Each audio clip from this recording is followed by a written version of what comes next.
Hello नमस्ते, मी गंगा. माझ्या चॅनलमध्ये तुमचं खूप मनापासून स्वागत करते. आज मी बनवणार आहे कैरीचं पन्ह. तर त्याच्यासाठी इथे मी 5 कैऱ्या घेतल्या. छान जून कैऱ्या आहेत ह्या आणि फ्रेश आहेत एकदम. तर त्या स्वच्छ धुवून घेतल्यात आणि त्या आता आपण कुकरमध्ये शिजायला ठेवूया. तर जरासं मी त्याच्यामध्ये पाणी घालते आणि आपण ह्याला 4 ते 5 शिट्ट्या करून घ्यायच्या आहेत. तर बघा कैऱ्या शिजलेल्या आहेत छान अशा आणि कुकरमधून मी काढून घेतल्यात. थंड झालेल्या आहेत. तर त्याचा जो आता गर आहे तो मी सगळा काढून घेणार आहे. सालीला आहे तो पण आणि पूर्ण गर आपल्याला वेगळा काढून घ्यायचा आहे चमच्याने. तर तो गर अगोदर मी वेगळा सगळा काढून घेते एका भांड्यामध्ये.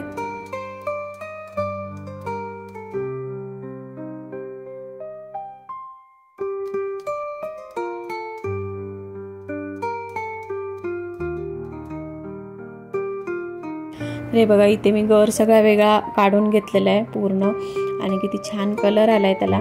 तर आता आपण पन्ह बनवायला सुरुवात करूया. त्याच्यासाठी अजून आपल्याला मसाले लागणार आहेत. ते काय काय लागणार ते बघूया. तर इथे मी घेतलेले बडीशेप 1 चमचा घेतलेली आहे. 4 ते 5 काळी मिरी घेतलेली आहेत. अर्धा चमचा जिरं घेतलेलं आहे आणि वेलची घेतलेली आहे. तर हे आता आपल्याला मिक्सरमध्ये फिरवून घ्यायचं आहे. तर आंब्याचा जो गर काढला आहे कैरीचा तो मी थोडासा घालते मिक्सरच्या भांड्यामध्ये आणि थोडेसे जे मसाले काढलेत ते घालणार आहे आणि मिक्सरमध्ये छान असे बारीक फिरवून घेणार आहे.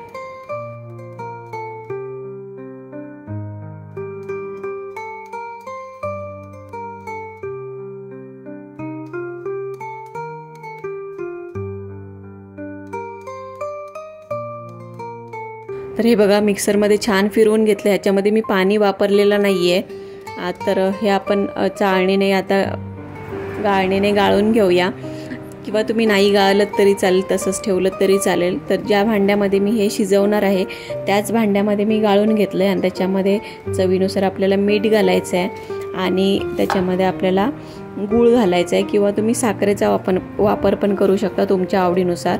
तर मी साखरेऐवजी गूळ वापरणार आहे. तर जेवढं आपल्याला गोड हवं त्याच्याप्रमाणे आपण हे गूळ घालून घ्यायचं आहे, कारण त्याच्यामध्ये आपण नंतर पाणी घालून ते पन्ह बनवतो मिक्स करून.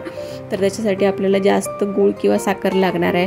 तर ते घालून आपण शिजवून घेऊया. तर अगोदर मी गूळ घातले आणि मिक्स करून घेतलं आहे आणि एक 5 ते 10 मिनटं आपल्याला हे शिजवून घ्यायचं आहे. गूळ व्यवस्थित मिक्स होईल असं आणि पन्ह छान तयार होईल असं शिजवून घेऊया.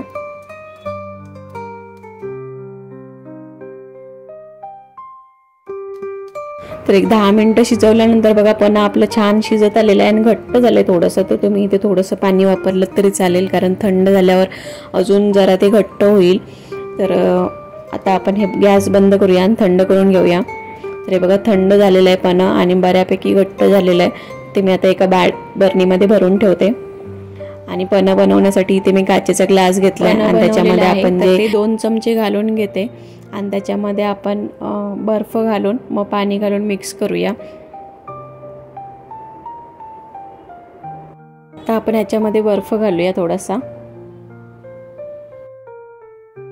आणि आता घालूया पाणी आणि हे व्यवस्थित मिक्स करून घेऊया म्हणजे आपलं पन्ह तयार होईल.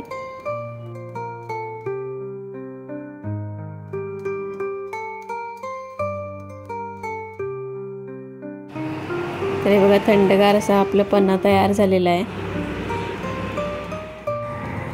तर आजची ही रेसिपी तुम्हाला कशी वाटली ते मला नक्की कमेंट करून सांगा आणि जर आवडली असेल तर व्हिडिओला लाईक करा, शेअर करा आणि माझ्या चॅनलला जर तुम्ही अजूनपर्यंत सबस्क्राईब केलं नसेल तर प्लीज सबस्क्राईब करायला विसरू नका. सोबतच बेल आयकॉन पण प्रेस करा म्हणजे मी जे पण व्हिडिओ अपलोड करेन त्या सगळ्या व्हिडिओचं नोटिफिकेशन तुम्हाला मिळेल आणि तुम्ही माझे सगळे व्हिडिओ बघू शकाल. थँक्यू.